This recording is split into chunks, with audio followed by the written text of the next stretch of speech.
My name is Silas Merrick, and I've been married to Maribel for 17 years. That's a long time.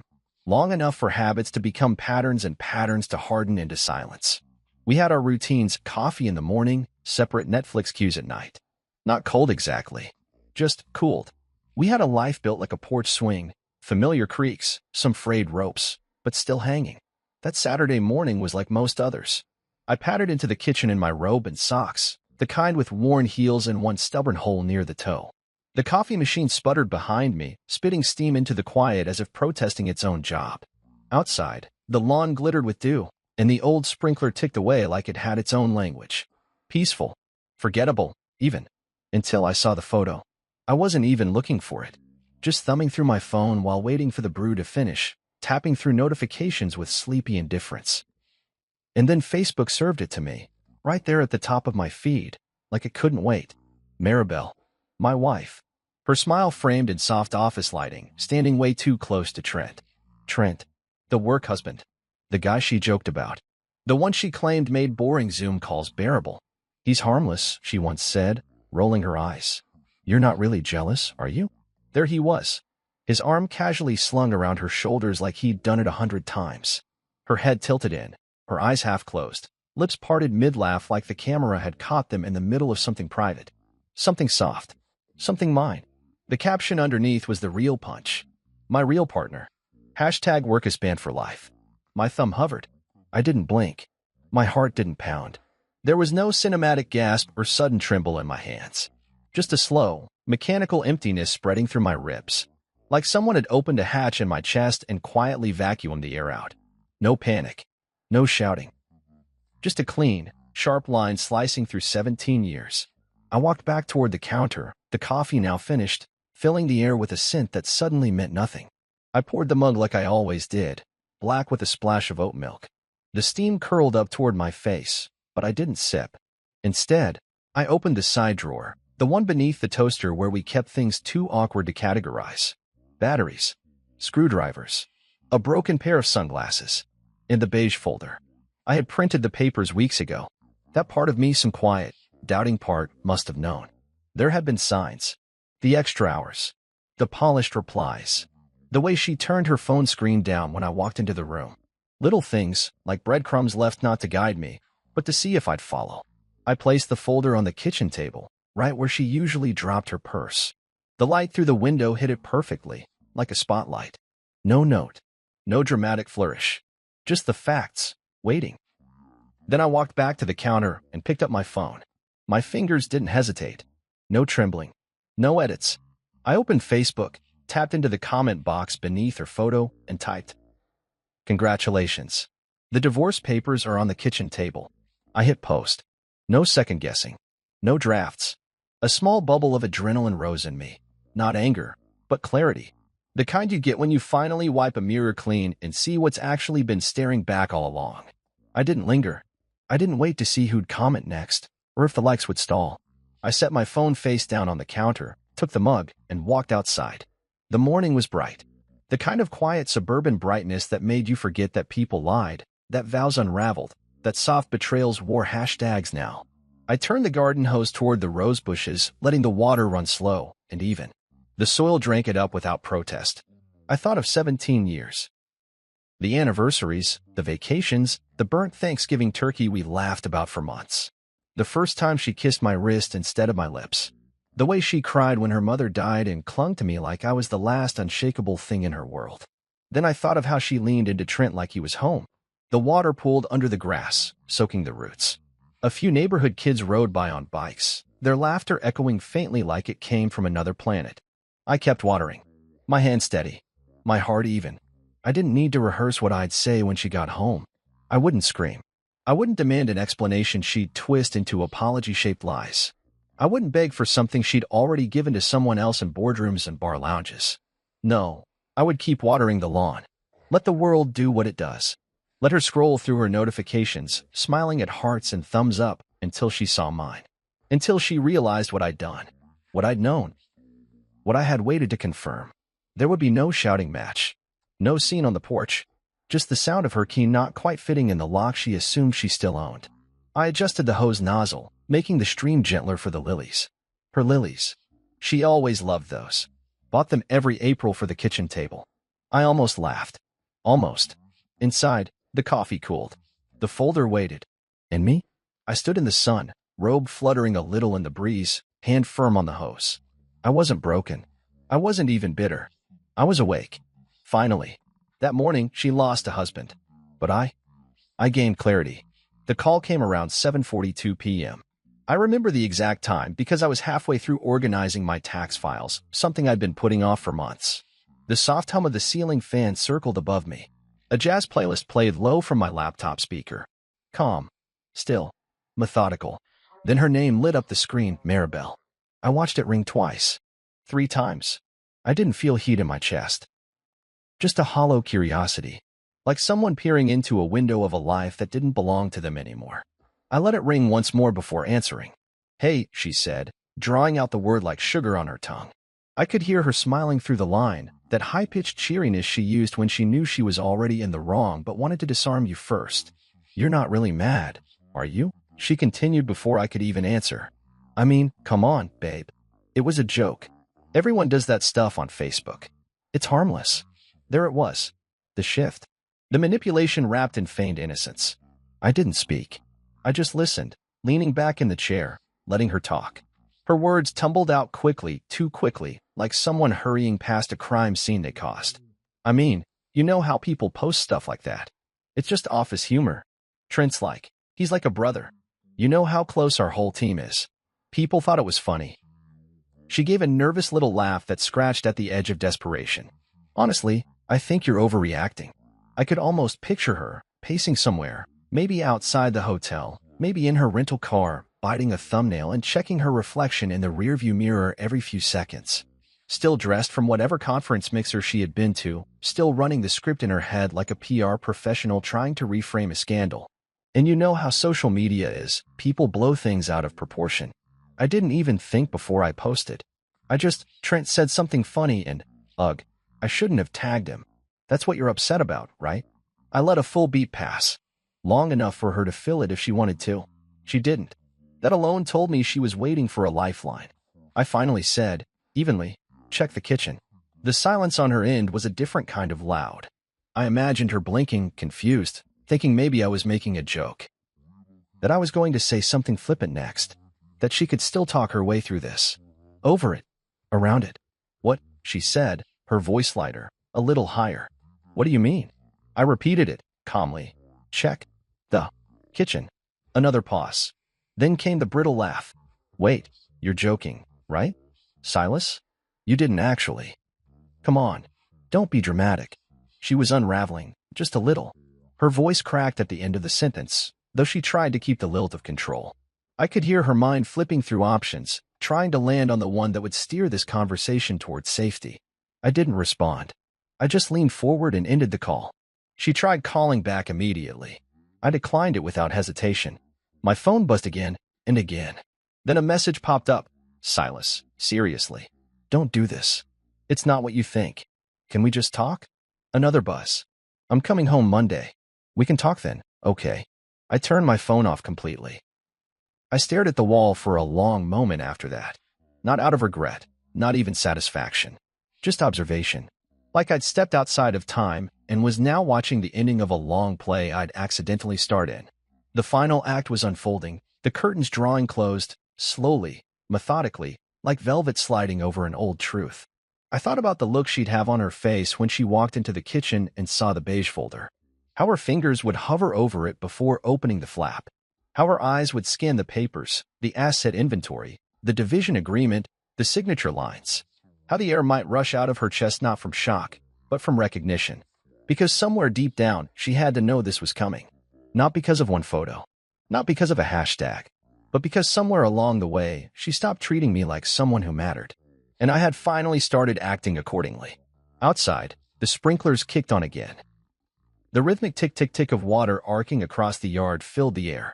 I poured myself another glass of water, slid open the back door, and stepped onto the patio. The sky was darkening, stars just beginning to peek out from behind the purple wash of evening. I sat down in the chair I'd refinished last summer. She had never really liked it, said it looked too rustic. I always thought it was honest. I thought of her scrolling through her feed again and again, deleting comments, maybe messaging Trent in a panic, wondering what people would think, wondering if they'd connect the dots. But mostly, I wondered if she'd understand that this wasn't some heat-of-the-moment decision. This was time catching up. This was consequence with a filing tab. This was clarity in Manila. No raised voice. No broken plates. Just a sentence, 5 words, that told her everything she needed to know. Check the kitchen. Monday morning felt unnaturally still. The kind of stillness that comes right before a controlled demolition, when the charges are set, the area cleared, and all that's left is waiting for someone to push the button. I didn't sleep much the night before. Not because I was conflicted, but because I was methodical. I'd laid everything out: timeline, documentation, evidence. I wasn't pacing or second-guessing. I was editing, cleaning up a mess someone else made with smiles and hashtags. And I knew exactly where to start. Durant and Voss had a strict code of conduct. I knew that because Maribel used to quote it when bragging about how professional her team was. They had monthly compliance meetings, annual refreshers, zero tolerance for anything that even looked like favoritism between superiors and their direct reports. And Trent? He reported directly to her. She was his evaluation officer. She signed off on his travel, his bonus justifications, even his training approvals. And yet there she was, smiling into his shoulder like the end credits were rolling on their Hallmark movie romance. So I typed slowly, carefully, clean subject line, conduct concern, Durant and Voss conference. I didn't use her name in the body. Not right away. I structured it the way an internal whistleblower would. Detached, measured, impersonal. Just a concerned party bringing potential misconduct to light. Please see attached. The enclosed screenshot contains a social media post shared publicly by a Durant and Voss employee during the firm's recent regional sales retreat. Given the visible familiarity between a supervisor and her direct report and the language used, this may present a violation of company policy regarding manager-subordinate boundaries. The photo was timestamped during company-funded travel hours. No signature. No email address linked to me. I used a secure, anonymous Dropbox plugin from an old burner account I once used to report a payroll glitch at my own job.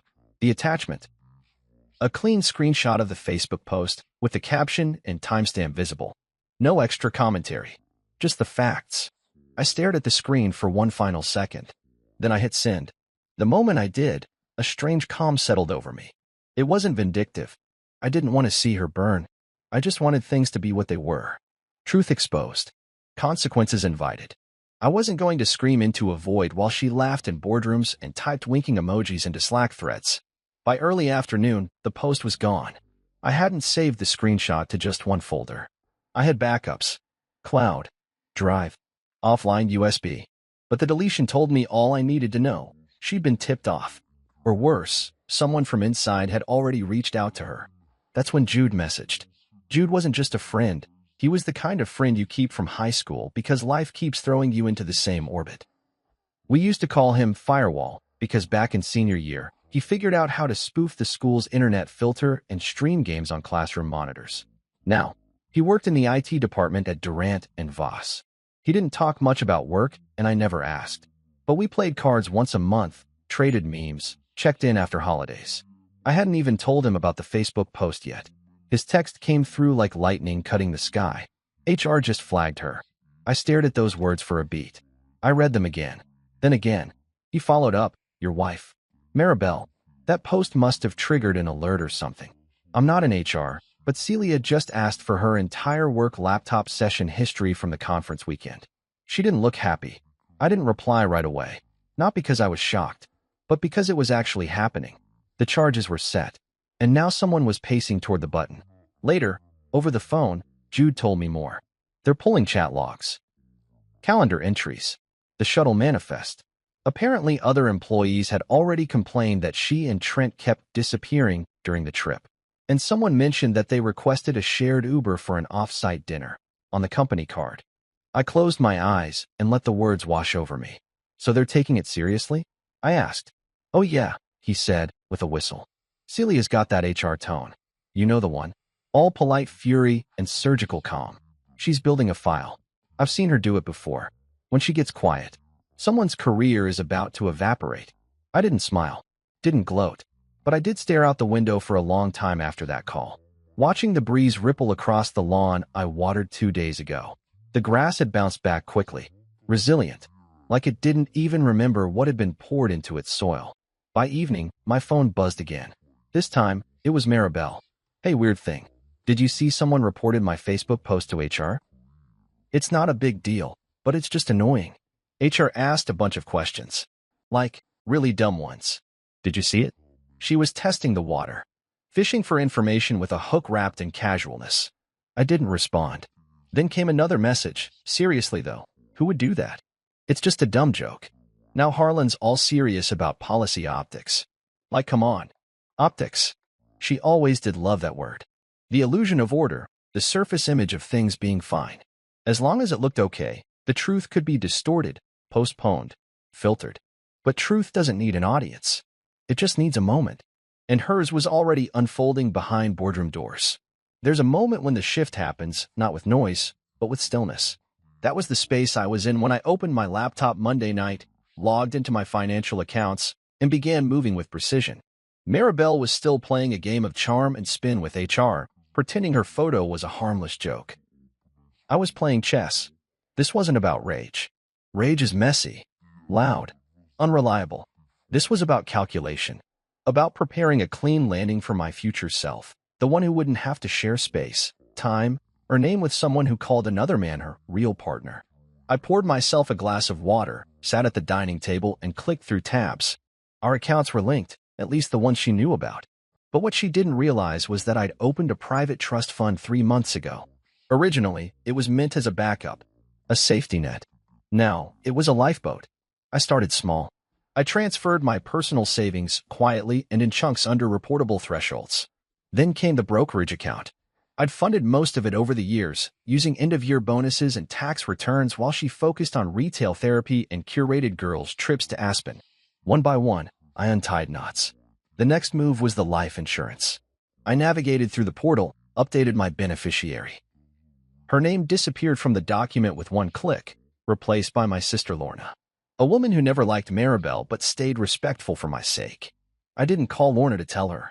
She wouldn't gloat. She'd simply nod and say, about damn time. Then came the credit cards. I didn't cancel hers. That would have sparked drama. Instead, I reduced the credit limit to a modest figure, just enough for gas, groceries, and necessities. No more surprise spa weekends or charges at overpriced boutiques she only went to for the Instagram aesthetic. No alert, no notice, no call from the bank. Just a quiet tightening of the tap. Next, the shared checking account. That one took more finesse. I left enough for the mortgage autopay, utilities, and her standard grocery runs. Just enough to seem normal, but not enough to build any new castles. The rest, my portion, my earnings, moved elsewhere. I looked over the numbers like a general scanning a battlefield. Everything was accounted for. Nothing left behind. And it was all done without a word. No raised voices. No accusations. Just math. A new text lit up my phone as I was logging out of the final portal. From her. Maribel, we should talk. Short. Careful. Calculated. Maybe. I stared at it for a moment before flipping the phone screen down on the table like it had interrupted a symphony. We should talk. That's what people say when they want to rewrite the scene after the damage is done. But I wasn't interested in rewrites. I was finalizing the chapter. She didn't get a reply. I went to the hall closet, pulled down the filing box labeled Important, and opened the beige divorce folder again. It was all there. Asset listings, legal separation documents, statements of intent, custody waiver, no kids, thankfully. The papers were reviewed, notarized, and quietly waiting for the moment I decided to make them real. I thumbed through each page, checking that every number lined up. This wasn't about drama. This was about order. I didn't want chaos. I wanted closure. In the upstairs office, I packed away the last remnants of our joint life, framed photos, a couple of her business plaques that once hung on. After that, I moved through the house with intention. I wasn't just cleaning. I was rebalancing. The guest bedroom, once just a room we offered to friends or family, had been quietly prepped. Her things, what I hadn't already boxed, were neatly arranged. Shoes, toiletries, the stack of novels she never finished, and her favorite navy robe. The beige folder sat right on the guest bed, open to the signature page. I'd already signed mine. This wasn't punishment. This was design. By the time I finished, it was close to midnight. I stood in the doorway of the kitchen, the refrigerator humming like a tired engine, the clock ticking with deliberate certainty. We'd built a life in this house. Chosen tiles. Argued over cabinet colors. Painted walls on rainy Saturdays. I didn't hate those memories. I just understood now that they weren't enough to hold together a life being slowly hollowed out from underneath. I remembered the way she once looked at me when we signed the mortgage paperwork. Hopeful. Trusting. That woman? She was long gone. Replaced by someone who called her subordinate her real partner and still expected me to play the supportive husband while she curated her own narrative. So I left the house exactly the way she remembered it, tidy, calm, welcoming. Only, she didn't live here anymore. Not really. The version of me who tolerated half-truths and excuses? He'd been buried beneath her hashtags. This version? He understood execution. Quiet.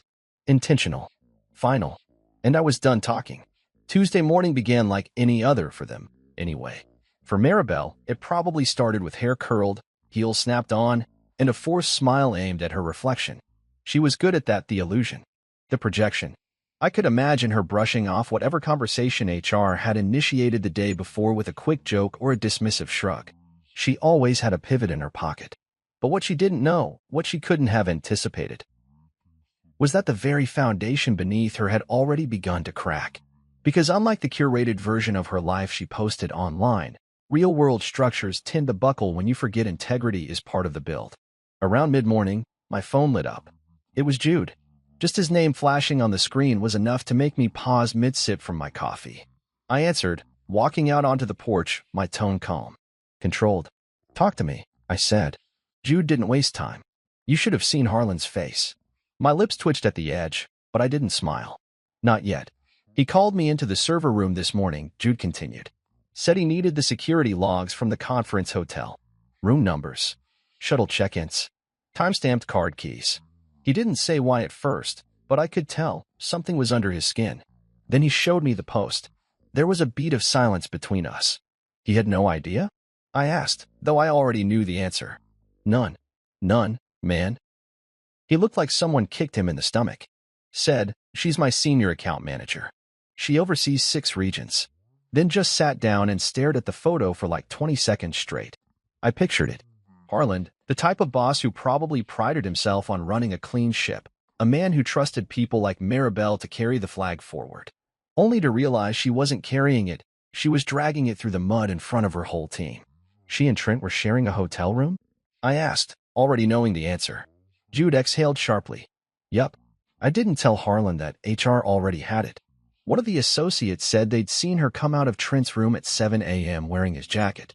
Another said they ordered drinks on the same company tab late Saturday night, like 11 p.m., just the two of them. Whole team saw it. So it wasn't just a slip. It wasn't just a photo. It was a pattern. A visible, traceable breach. And people had noticed.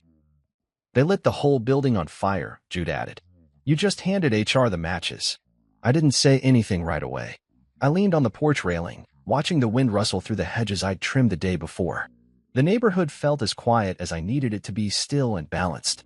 You're sure Harlan's taking it seriously? I finally asked. Oh, he's past serious. I overheard him in Celia's office.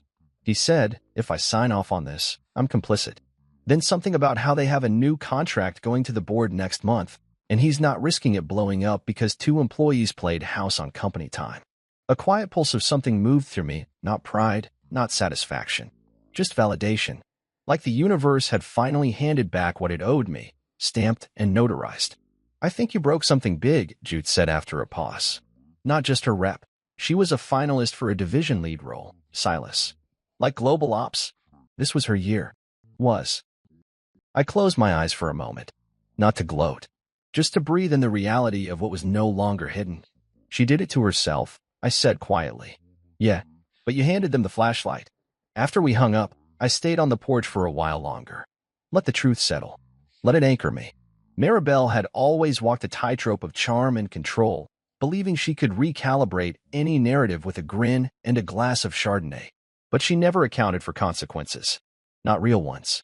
Not the kind you can't untag or delete. Later that day, I checked her social media again. The account was still up, but it had gone silent. No new posts. No comments. And the photo that started it all? Scrubbed. Not just deleted, scrubbed. Like someone had gone in and wiped it from the archive. But digital footprints don't disappear just because you panic. HR had what they needed. And now her boss did too. I wondered if she still thought this was just a bad PR day. If she believed she could show up with another rehearsed line and smirk her way back into good standing. That had always been her trick, rebranding the problem without ever resolving it.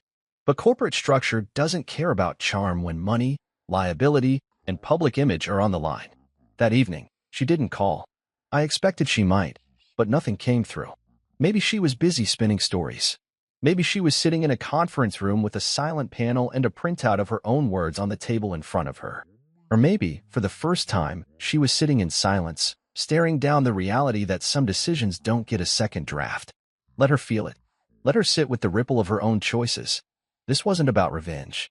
This was the weight of accountability, and it had finally found its target.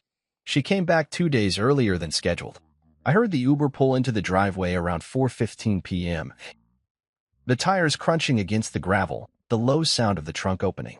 I was in the sunroom, sipping green tea, watching the light bend through the glass like nothing in the world was about to shift. But I knew. I knew from the second that car stopped who it was. How she'd walk up the steps, what face she'd put on, how her heels would click like punctuation on an unwelcome sentence. The driver helped her unload one roller bag and a smaller carry-on. She didn't look up at the window. Probably assumed I was inside, watching TV or pacing, waiting for her like a man desperate for closure. But I wasn't pacing. I was anchored. She tried the front door first. I heard the rattle of the knob, the telltale metallic thud when it refused to turn. Then silence. I didn't get up. I waited. A second later, the doorbell rang. Once. Then again, more insistent. Then a pause, like she was choosing her opening line. I walked to the front door, calm, measured. When I opened it, she was standing there with that perfectly constructed face, half apology, half disbelief, mascara still flawless, hair curled like she thought the right presentation might take the edge off what she'd done. "You changed the locks," she said, one eyebrow arched. I looked at her. Not through her. Not around her. Just directly, quietly, fully. "No," I said. "I changed the future." Her expression cracked for half a second, just a twitch at the corner of her mouth. She recovered quickly, tried to laugh, but it came out tight. "Come on, Silas," she said, gesturing vaguely to the door. "Let's just talk inside. This is ridiculous." It was one post. It was a choice, I cut in. Not just one. A series. She blinked at me, lips parting like she had something to say but couldn't quite find the spin. She looked past me into the house, eyes scanning for evidence of what had changed. She must have noticed the missing photos by the stairway, the absence of her shoes by the coat rack. I stepped aside, but not for the front door. I nodded toward the side of the house. "The guest house is open. Your things are there." She turned her head slowly, like she didn't quite believe me. "I boxed up what mattered," I added. "Labeled everything. You'll find the beige folder on the bed. Asset division. Already signed on my end." Maribel's jaw clenched. She didn't scream. She didn't curse. That would have been too raw, too unrehearsed. Instead, she gave me this look, part wounded pride, part calculation, as if she were waiting for me to realize I'd made a mistake and beg her back inside. But I didn't flinch. I didn't fill the silence with comfort. She finally stepped off the porch, walked down the side path slowly, heels clicking softer now, muted by the gravel. I didn't follow. I just watched her disappear toward the small cottage we once called the Overflow when her mother came to visit. The guest house had been cleaned, aired out, and furnished with nothing more than what she'd need. Her clothes, her skincare bottles, the 3 novels she kept by the bed. I even included the ceramic mug she always reached for, the one with the chip on the rim that she refused to throw out. Not out of sentiment, just habit. On the bed, I placed the folder. Clean, neat, with a pin beside it. It wasn't just about logistics. It was symbolism. This wasn't her home anymore. It was her landing pad. Temporary. Conditional. Like the grace I was offering. She didn't come back out that evening. I imagine she sat on the edge of the bed for a long time, flipping through the folder, running her hand over the numbers and allocations, trying to measure loss like a spreadsheet, trying to see if she could reframe this, salvage it. But the terms were clear. Split assets. No alimony. Separate accounts. A clean, bloodless extraction. Later, I made dinner. Just for me. Stir-fried vegetables and jasmine rice, something simple. I ate at the kitchen island, alone. Peaceful. For years, we'd done that thing couples do, dancing around problems with routines. We had Tuesday takeout nights, Saturday errands, and the Sunday recharge ritual where she'd put on a face mask and scroll TikTok for hours while I read or mowed the lawn. But behind all that structure was distance, slowly layered until I couldn't see the foundation anymore. That night, as the guest house lights turned off one by one, I sat on the porch in the dark, letting the night breeze brush against my face. She'd walked into the fire herself. I just made sure she couldn't drag me into it with her. I knew the exact time her meeting started, 9 a.m. sharp. HR didn't play with lateness, especially not when the room was already humming with consequences. Durant and Voss had an entire floor dedicated to compliance, but when things turned serious, they reserved conference room 2B. That room had no windows, just one polished table, always too cold, surrounded by chairs that somehow made everyone feel either too small or too exposed. That's where she was headed, dressed in cream and navy, like she was walking into a boardroom pitch, not a reckoning. She wore her war paint well. That blouse was one I'd seen her iron on promotion days. That watch was the gift I'd bought her during our 9th anniversary trip to Charleston, the one she said made her feel executive. She had always known how to frame herself for optics. Even now, as she entered the building, I imagined her posture, back straight, lips set in professional calm, heels clicking a measured beat of control. But inside that room, she wasn't in control anymore. Mr. Harland was already seated when she walked in, flanked by Celia from HR and a corporate attorney named Gina Markham. The tone was set before a word was spoken. The screen behind them displayed a folder labeled Internal Conduct Review, Maribel Merrick. Not allegation. Not discussion. Review. The kind of language that means decisions are already halfway made. I wasn't there, of course, but Jude was. Not in the room, but close. He had his ear to the hallway, working quietly, eyes down, pretending to organize AV cables while he listened through the open sliver of the door. She tried to lead. Jude told me over the phone later. Sat down and smiled. Asked if this was going to be quick. Harlan didn't even respond. He didn't have to. Celia opened a manila folder and began laying out the timeline. First, the Facebook post. There it was, printed in color, the image of her tucked in close to Trent, the hashtag #WorkIsBanned for life. Hashtag still painfully visible underneath. She leaned forward, tried to explain it away as a joke, an inside team thing. It wasn't meant literally, she said. It's office culture. Everyone uses that phrase. I didn't think it would be taken seriously. But Celia was ready. She pulled out another printout. Internal text messages from the company phone system, Trent and Maribel exchanging emojis and phrases that were unmistakably personal.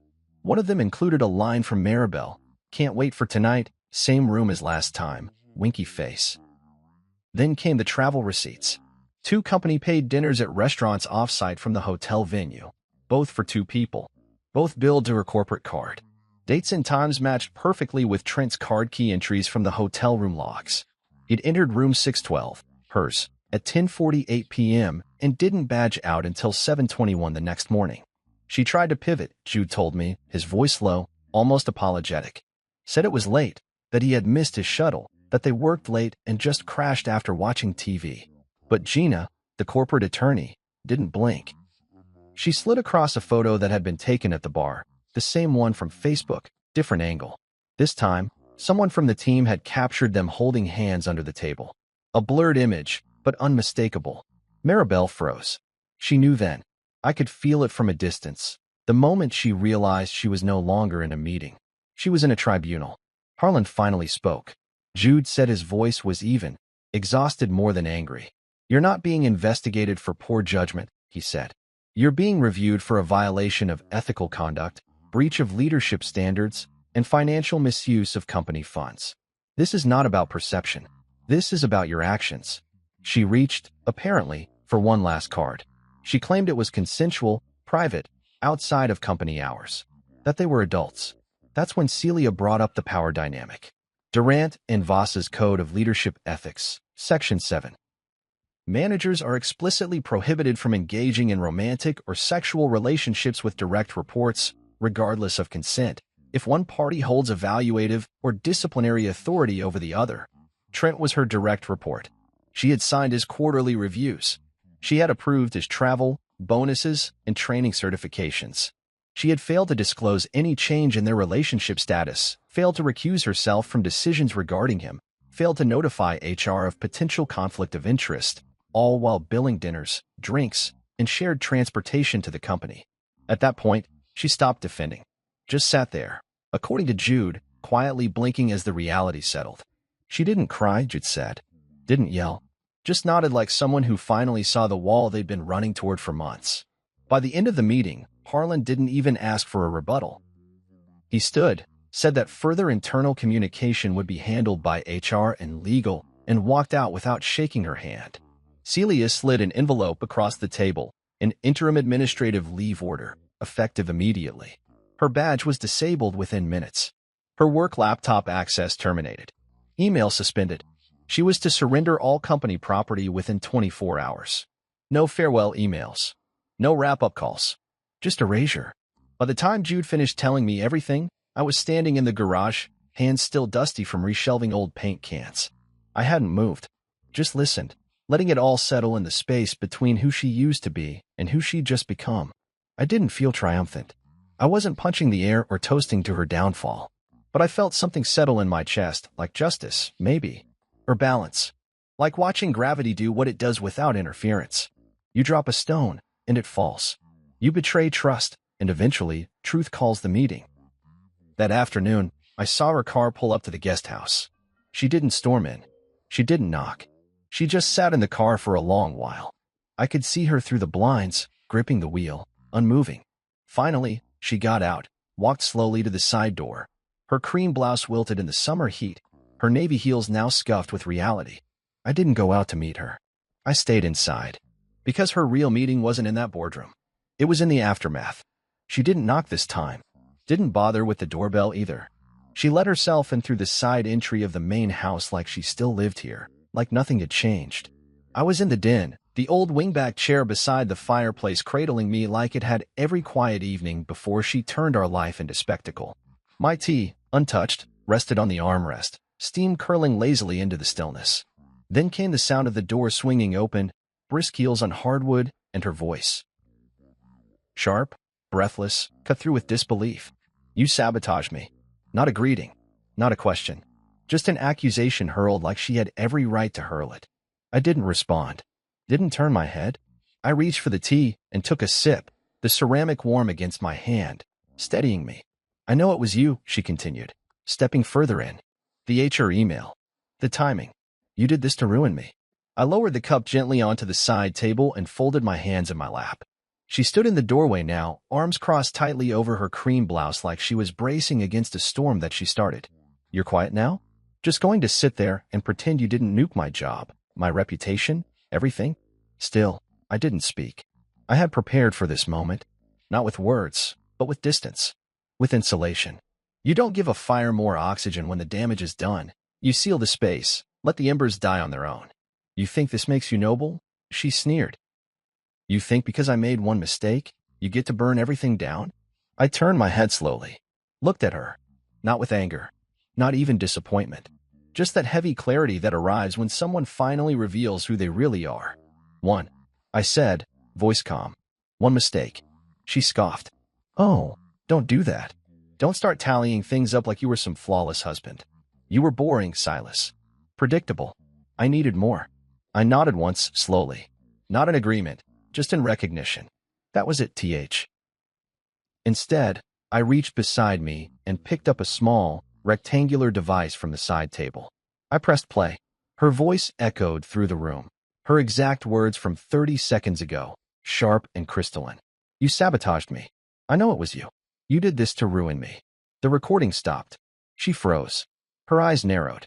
You're recording me now? Please route all communication through legal counsel. I said. It wasn't just a line. It was a declaration. A wall she couldn't scale anymore. She blinked, stunned. The color in her face drained just slightly, like she wasn't expecting to be met with policy instead of emotion. Like she came ready for a sparring match, but found herself punching fog. Her eyes drifted past me, toward the hallway. That's when she saw the envelope on the entry table, the one marked confidential. HR correspondence. Her gaze locked onto it like prey to a trap, but she didn't move. "You don't have to do this," she said, a note of desperation creeping in now. "We can figure it out." It was just, "No," I cut in gently. "You already figured it out. Every choice you made, every caption you posted, every ride you shared with him. You figured out what mattered. Now I'm just honoring it." She took a step forward, then stopped. "I'm still your wife," she said. "You were," I corrected. "But this house doesn't hold that title anymore. And neither do I." She didn't cry. I half expected tears. I think part of her did too. That maybe she could trigger some remaining flicker of pity. But I was too far removed. Not hardened. Just done. "I gave everything to this life," she said, voice breaking. 17 years. "And you gave the end of it to someone else," I replied. She stepped back slowly, breathing shallow. Her hands fell from her chest to her sides like they no longer knew what to hold. Then she said something that would have gutted me years ago. Maybe even months ago. "I don't have anyone left." There it was. The quiet horror. Not that I had responded, not that I'd exposed her, but that her safety net, the story she told herself about control and options, had snapped. She had thought Trent was an upgrade, a rush, a midlife spark. But HR didn't side with sparks. Her boss had gone silent. Her subordinates had turned into witnesses. And now, even I, the last piece in the old foundation, was stepping back. She turned slowly and walked toward the door. Not defeated, just weightless, like a person who realized the map she was following led to nowhere. I waited until the door clicked shut behind her. Then I rose, walked to the table, and picked up the envelope. Inside were copies of the HR memos Jude had slipped me, indirectly, through encrypted files. I'd never open them again. I didn't need to. I already knew what they said. She was radioactive now. Not just inside the company, but to anyone tied to it. No recommendations. No quiet transfers. Just distance. I went back to the den, picked up my tea, now lukewarm, and sipped. This wasn't revenge. It was restraint. Because if I'd wanted revenge, I would have posted the emails, the bar tab photo, the text about the room key, publicly. I would have tagged her in a carefully worded goodbye letter on LinkedIn. I would have emailed every person she tried to climb past in the company. But I didn't. I let the silence do the work. Sometimes the most devastating thing you can offer someone who's built their life on attention is none. The courtroom wasn't large. It wasn't dramatic or cinematic, no marble columns or echoing gavels. Just rows of oak benches, a modest judge's bench raised slightly, and the dull murmur of legal proceedings being recorded by a stenographer whose face never moved. Still, it carried a weight. The kind that settled into your ribs and pressed down gently, reminding you that this was real. Final. Public. I wore a charcoal suit. Simple. Not flashy. Just the kind of thing a man wears when he knows he doesn't need to impress. Only to present truth with clean hands. Maribel sat across the aisle, flanked by her attorney, Ben Caraway. He couldn't have been more than 30, maybe 32 if you squinted hard enough. His briefcase looked borrowed. His tie was knotted too tight. Maribel had downgraded from the high-profile litigator she once hinted at hiring. Maybe because she thought it would be an easy split. Maybe because her reputation had already cost her too much. She didn't look at me, not directly. Her eyes flickered in my direction once, when I entered, but then she busied herself with flipping through papers that didn't need flipping. Her lips were tight. Her expression unreadable. Not remorseful. Not hostile. Just blank. The expression of someone trying to pretend they were somewhere else. The bailiff called our names, and we rose. Case number 19, CV 0870. Merrick versus Merrick. Petition for dissolution of marriage. Judge Margot Tallis presided. An older woman with short silver hair and clear disdain for theatrics. I liked her instantly. She didn't look for emotion. She looked for documentation, for evidence, for precision. Marcus, my attorney, stood with the calm of someone who didn't need to bluster to be right. He was everything Ben wasn't: measured, concise, unimpressed by distractions. Your Honor, Marcus began, this case is straightforward. We're not contesting custody, as there are no children. We are not contesting prenuptial agreements because there are none. What we are presenting is a clear case for financial division, based on marital misconduct that directly impacted shared resources, professional reputation, and contractual trust. Ben shifted awkwardly beside Maribel, cleared his throat. We would like to raise the issue of emotional equity, he said. Mrs. Merrick contributed significantly to the emotional and professional support of Mr. Merrick over their 17-year marriage. Her actions, while regrettable, should not nullify her claim to a fair distribution of assets, including potential alimony. Judge Tallis didn't blink. Do you have evidence of Mr. Merrick's financial dependency on your client? Well, not dependency, Your Honor. But an emotional investment should hold weight. After all, 17 years. Marcus stepped forward. We do have evidence, Your Honor. Not of dependency, but of breach. A documented HR investigation at Durant and Voss, where Mrs. Merrick was employed as a regional manager. The investigation concluded that she engaged in a workplace relationship with her direct subordinate, Trent Holloway. This relationship, undisclosed and overlapping with business travel, resulted in a policy violation that led to her termination. Judge Tallis turned to Ben. Is this accurate? Ben hesitated. Maribel didn't even lift her head. Finally, Ben replied, there was a separation from the company. Yes. The investigation. So we're not disputing costs, the judge said. Continue, Mr. Davis. Marcus nodded. We have internal documentation, timestamps, expense reports, and digital correspondence confirming Mrs. Merrick's behavior. There's no request for punitive damages. We're simply requesting a fair division based on the facts. I sat still as the documents were submitted, as photos were handed to the clerk, as screenshots and financial ledgers moved across the judge's desk like a quiet storm. Maribel didn't flinch, but she didn't speak, either. Her lawyer kept shifting, trying to soften the language, but you can't soften facts once they're signed in black and white. Judge Tallis reviewed the folder for what felt like forever, then removed her reading glasses and folded her hands. Given the nature of the dissolution and the documentation presented, I see no grounds to support an alimony award. The property settlement appears fair. Mr. Merrick retains the primary residence, vehicle, and 60% of shared financial assets. The remaining 40% will be deposited into a separate account for Mrs. Merrick upon finalization. Additionally, Mr. Merrick's life insurance policy and trust funds have already been legally redirected, and no reversal is warranted. Ben tried to object, his voice raised slightly. Your Honor, if I may. No, Mr. Carraway. You may not, she said, her tone sharp and absolute. You had every opportunity to contest these claims with counter-evidence. You brought sentiment to a documentation hearing. This court operates on facts. That was the moment I looked at Maribel, not out of vengeance or victory, but because it was the last time I would see her in a room with my name still attached to hers. She didn't cry. She didn't plead. She just stared at the table. Not with sadness, with stillness. The kind of stillness that comes when a door finally closes behind you and there's no knob on your side. The judge signed the dissolution papers with a firm stroke. This marriage is legally dissolved. Next case. Just like that, we were unbound. I stood, thanked Marcus, and walked past her without a word. Not to be cruel, just to preserve the silence we both deserved. Because sometimes, the loudest thing you can say is nothing at all. The rose bushes were coming in strong that morning. I trimmed them with quiet focus, pruning dead heads with each snip, not out of anger, but routine. There was something satisfying about it, methodical, restorative. The sun had just crested over the neighbor's roof, slanting soft gold across the yard. Birds chirped high above like they hadn't read any of the emails, like they didn't care about inboxes or broken vows. I liked that about them. Somewhere behind me, the guest house door creaked open. I didn't turn around. I could feel her standing there. Maribel, watching me through the screened porch. She hadn't spoken to me since the hearing. No knocks. No apologies. Just long silences and short footsteps that started and stopped behind walls we no longer shared. At one point, she'd left a note in the mailbox, just one folded line. Can we talk? I never opened it. I didn't need to. I already knew every version of the conversation she was capable of offering. And none of them came with truth she hadn't already buried under a caption and a lie.